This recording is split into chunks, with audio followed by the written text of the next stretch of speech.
मतदाताओं को बहला फुसलाकर उलझाकर आगे बढ़ने का कार्य करेगा। वहीं दूसरी तरफ हम लोग ईमानदारी से जनादेश का समर्थन करते हुए और ये मजबूत जनादेश एनडीए के पक्ष में है।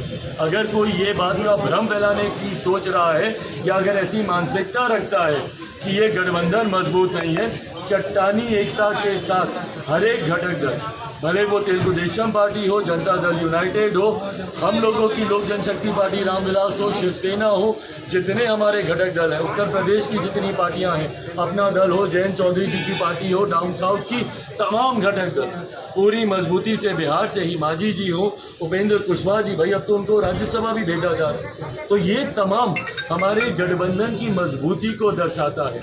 ऐसे में पूरी मजबूती से एनडीए की यह सरकार अपना अगला 5 साल का न सिर्फ कार्यकाल पूरा करेगी बल्कि अगले विधानसभा के चुनाव में भी ऐसे ही मजबूती से एनडीए की सरकार मुख्यमंत्री जी के नेतृत्व में चुनाव लड़ेंगे, चुनाव जीतेंगे और ये दोनों सरकार डबल इंजन की सरकार मिलके बिहार को एक विकसित राज्य बनाएंगी और देश को विकसित देश बनाने के संकल्प में अपना योगदान देखिए, इस तरीके की बातें करने का कोई मतलब नहीं है ना। आप मर्यादित शब्द बोलिए ना। मैं बार बार मैंने कहा है और मैंने हमेशा अपने छोटे भाई से यही आग्रह किया है कि आप मर्यादित रहते हुए नीतियों पे बोलिए ना। बोलिए कि भैया बिहार में ये गलत है या ये नीति नहीं आई, आपने विशेष राज्य के दर्जे की मांग की, हम लोग भी समर्थन करते हैं, ये बोलिए ना। किसी के ऊपर ऐसे व्यक्तिगत टिप्पणी कर, भले वो प्रधानमंत्री का पद हो या मुख्यमंत्री का पद हो, आपको गलत दृष्टि में दिखाते हैं। इससे ये दिखता है कि आप कितना खिजे हुए, आप कितना चिढ़े हुए, तभी आप ऐसी भाषा का इस्तेमाल करते हैं। ऐसे शब्दों का इस्तेमाल जब आप खिज जाते हैं तब आप दूसरे को चिढ़ाने की सोच के साथ आप इस्तेमाल करते हैं, जो आपको गलत दृष्टि में दिखाता है। मैं चाहूँगा कि विपक्ष एक सकारात्मक विपक्ष की भूमिका निभाए।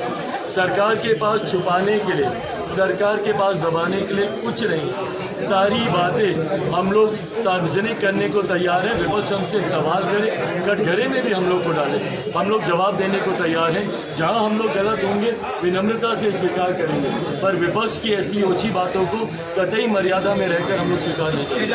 लोकसभा के चुनाव में आपने नारा दिया था 400 पार, इस बार बिहार विधानसभा चुनाव 2025 में होने जा रहा है, 200 पार का नारा भाई देखिए, मैं मानता हूँ 400 पार के नारे में कहाँ कमी रही, इस पे मंथन लगातार चल रहा है और कई जानकारियाँ आई भी हैं सामने। अब एलओपी का भाषण ही देख लीजिए, राहुल जी का जो भाषण सदन के पटल में उन्होंने रखा, जिस तरीके से चुनाव में झूठ बोलने का काम किया, वही झूठ उन्होंने सदन के पटल में ही बोलने का काम किया। कुछ राज्यों में संभवतः उनका झूठा नैरेटिव, विपक्ष का झूठा नैरेटिव, आरक्षण समाप्त हो जाएगा, संविधान खतरे में है, लोकतंत्र की हत्या हो जाएगी। भाई आज तो केंद्र में सरकार बन गई, अब अगले 5 साल विपक्ष इस बात का जवाब दे कि क्यों झूठ बोला इन्होंने।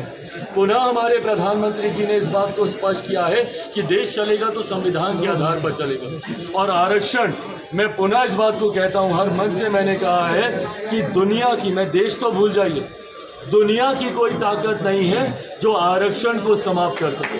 आरक्षण जैसे था वैसे ही चलेगा, बल्कि हमारी सरकार ने इसको और मजबूत करने का काम किया। गाहे बगाहे आरक्षण को हम लोगों ने मजबूत करने का काम किया, मेरे नेता ने मजबूत करने का काम किया। मंडल कमीशन को वीपी सिंह जी की सरकार में लागू कराकर, नरेंद्र मोदी जी की सरकार में ऊंची जाति से आने वाले गरीब वर्ग के लोगों के लिए 10% का आरक्षण लागू कराकर इस व्यवस्था को हम लोगों ने और मजबूत करने का काम किया, समावेश करने का हम लोगों ने इसमें काम किया। ऐसे में दुनिया की कोई ताकत नहीं है, पर जो लोग झूठ बोलते हैं और यही तथ्यात्मक गलत जानकारी एलओपी ने सदन के पटल में भी दी, रक्षा मंत्री जी ने पुनः उसको क्लैरिफाई किया। अग्निवीर के लोगों ने खुद, अधिकारियों ने खुद उसको क्लैरिफाई किया कि जो एलओपी ने बोला वो झूठ बोला, कि अग्निवीर को मुआवजा नहीं मिल रहा, शहीद नहीं हो रहे, ये तमाम बातें जब आप सदन के पटल में जो विपक्ष झूठ बोल सकता है तो चुनाव में उन्होंने कैसे झूठ बोला होगा। और ये झूठी राजनीति करने की वजह से कुछ राज्यों में जहां पे इनका नैरेटिव चला, जो आपका सवाल था उसका जवाब, हम लोग 400 पार के लक्ष्य से हम लोग चूक गए। पर हाँ, इन तमाम बातों पर अध्ययन कर इससे सीख लेकर अगले विधानसभा के चुनाव में से बिहार की बात नहीं कर रहा, विभिन्न और राज्यों में जो साल के अंत में जहाँ जहाँ पे भी चुनाव है, तमाम राज्यों के चुनाव के लिए एनडीए पूरी तरीके से तैयार है और एक मजबूत जीत हर एक राज्य में एनडीए की होगी। 2025 के लिए दौरा पर निकल रहे हैं, क्या कहना चाहते हैं, क्या इफेक्ट पड़ेगा 2025? वही इफेक्ट पड़ेगा जो पिछले सालों से पड़ रहा है। क्या इफेक्ट पड़ गया 2024 के लोकसभा चुनाव में? भाई इफेक्ट लोग जानते नहीं हैं कि आप कहते कि कुछ हैं और करते कुछ हैं। जब आप विपक्ष में रहेंगे तो आपको जनता याद आएगी, जब आप सत्ता में रहेंगे तो आपको गाड़ी का शीशा तक उतारना लोगों के लिए आप ज़रूरी नहीं समझेंगे, कहीं पे दौरा करना ज़रूरी नहीं समझेंगे, कहीं पे हत्या कहीं पे घटना होगी तो आप जाना ज़रूरी नहीं समझेंगे। और ये वही विपक्ष है जो चिल्ला चिल्ला कर रोज़गार की बात करता है कि रोज़गार हमने दिया। जिस सरकार में रोजगार की उपलब्धियां गिनाते हैं, जब पुल गिरता है तो दोषारोपण दूसरे पे करते हैं। मतलब जो मीठा मीठा वो आपका और जो कड़वा है वो दूसरे का। ये किस तरीके की राजनीति है? भाई हम लोग तो नहीं आए ना ये बोलने कि किसकी सरकार में किसके मंत्री रहते हुए कितने पुलों का निर्माण हुआ। हम लोग तो विनम्रता से बोल रहे हैं कि भाई जहाँ गलती है दोषियों पे कार्रवाई होगी, सरकार की जिम्मेदारी है कार्रवाई करने की, हम लोग कार्रवाई करेंगे। बट ये जो सिलेक्टिव पॉलिटिक्स करते हैं ना ये लोग, आज यात्रा पे चल रहे हैं क्यों? क्योंकि अगले साल चुनाव है। अगले साल चुनाव नहीं होता, अगर 7 जन्म तक चुनाव ना होना तो 7 जन्म तक ये लोग घर से बाहर नहीं निकलेंगे।